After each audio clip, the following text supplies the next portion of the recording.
Today, we're going to peel back the layers on Ethereum's growth. It's a world that's complex and sometimes, honestly, a little deceptive. We're going to explore what happens when the numbers you see on-chain, well, when they just aren't telling you the whole truth. All right, let's kick things off with this quote from a recent PwC report. It really hits the nail on the head, right? Crypto isn't some niche hobby anymore. It's growing up, and fast. It's facing real-world pressures because, let's be real, it's becoming a serious player in the global financial system. And that whole maturation process brings us right to our first big idea: crypto's new era. I mean, we're really seeing this massive shift away from the old Wild West vibes to something that frankly looks a lot more like Wall Street. So what's driving this big shift? Well, PwC points to a few key things. First, crypto is moving right into the core of how money works. We're talking about managing real, serious capital. Then you've got the big institutions, the banks. They're not just dipping their toes in anymore, they're all in. The tech itself is also getting way more professional, more solid. And while this is all happening globally, it's fascinating to see how it's being used to solve really specific local problems in different parts of the world. Okay, so keeping that bigger picture of a maturing market in mind, let's zoom way in on a really specific and kind of strange event that happened on the Ethereum network. We're talking about a sudden, massive explosion of activity that left a lot of people scratching their heads. Get this, on January 16th, 2026, the number of active wallets on Ethereum's main network, that's layer 1, hit a peak of 1.3 million. I mean, that is a huge number. On paper, it looks like a crazy influx of new people jumping into Ethereum. Now, here's where it gets weird. This was completely the opposite of what everyone expected. For years, the whole conversation has been about moving activity off the main network and onto these cheaper, faster layer 2s. But this data, it was screaming a return to mainnet. It made it seem like Ethereum's base layer was suddenly the hottest ticket in town again. So at first glance, you'd think, wow, this is amazing news for Ethereum. It looks like this incredible wave of user adoption. But when you see a number that big, that unexpected, you have to ask the big question: is this growth even real? Well, let's find out, shall we? Because this is where the story takes a sharp turn. When investigators started to really unmask the on-chain data, what they found was not what they expected. And here it is, the big reveal. That huge spike in activity, turns out a huge chunk of it had nothing to do with real users or organic growth. Nope, it was a massive and pretty sophisticated spam attack designed to do one thing: rip people off. So how did they do it? It's a scam called address poisoning, and it's actually pretty clever in a really nasty way. Here's the breakdown. First, a scammer creates a wallet address that looks almost identical to yours. They match the first few and last few characters, which is what most people check. Then they send you a tiny, worthless transaction from their fake address. We're talking a fraction of a cent. But here's the trap. That fake address is now sitting right there in your transaction history.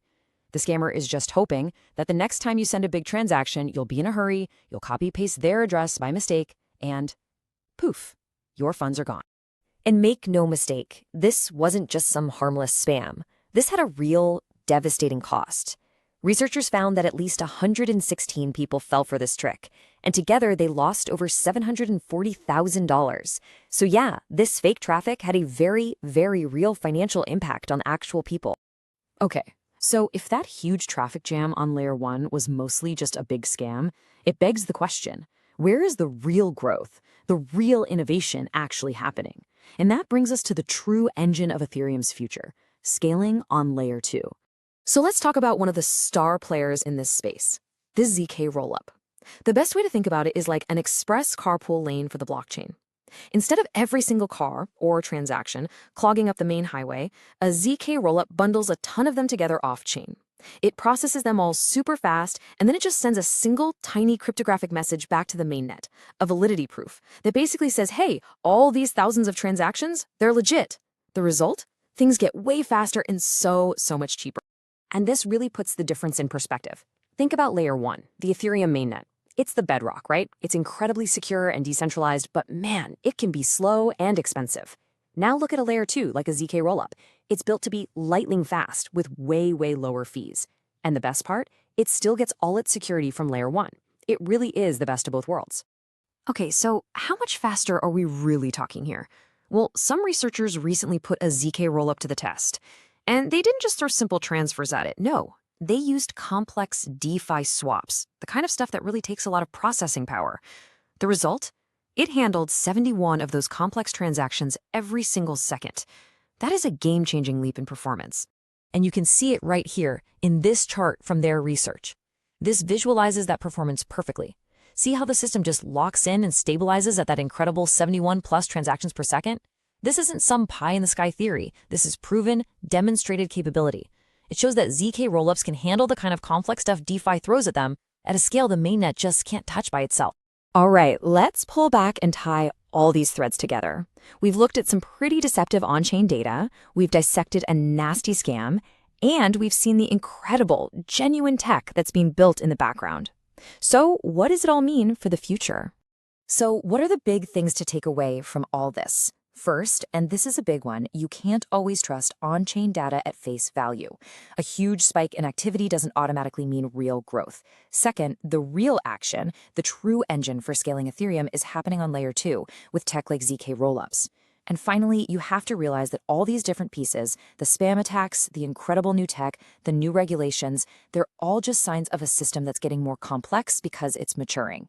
This is what the future of finance is going to look like. It's layered, it's complicated, and it's always, always evolving. And that really brings us full circle, right back to where we started. This quote from PwC really nails it. Through all this complexity and these growing pains, something really important is emerging: confidence. We're not just getting more clarity, we're building the confidence that big institutions need to really go all in and build the future of finance on this stuff. So I want to leave you with one final question to think about. We know this technology is making finance faster, cheaper, and yeah, a lot more complex. But that address poisoning scam is a pretty stark reminder that the risks are very real. So the big challenge for everyone building in this space is, how do we make sure that as this new financial system gets more powerful, it also gets safer for every single person?